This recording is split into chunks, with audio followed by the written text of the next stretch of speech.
concludes that Mr. Lee's statements to law enforcement on May 30, 2018 were the product of an unlawful arrest, therefore excluded from admission at trial.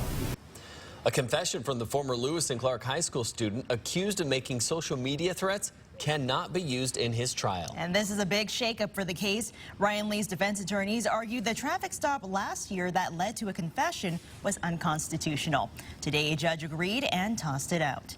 Our Nikki Torres was in court today. She has details on what happened this afternoon. Nikki. I spoke with one of Ryan Lee's attorneys right after the judge made his decision. He says he believes the court made the right ruling based on the evidence they brought to the table. Ryan Lee was not in court today, nor were any of his family members. Now, this all comes down to a traffic stop that was made May 30th last year. A Spokane police sergeant pulled over the car Ryan Lee was in, and his mother was driving and his sister was also in the car. The defense argued that the stop was invalid because they did not have probable cause. The judge said the officer who pulled over Lee's car was not arresting the Lees, but he didn't have to tell them that. He claims he was inviting the Lees to the detective's office for an interview. The defense argued that it didn't seem that way. Sergeant Keller told them they were not free to leave and needed to follow law enforcement to the detective's office.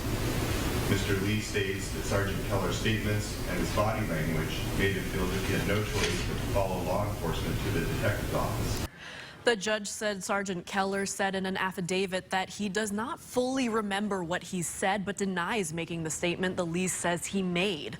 The judge concluded that a reasonable person in Ryan Lee's position would not feel free to decline law enforcement's request. The charges against Lee still stand, and he will still go to trial. 4 News Now has been following this case from the beginning, and we will continue to provide you updates as it moves forward. Reporting in studio, I'm Nikki Torres, 4 News Now.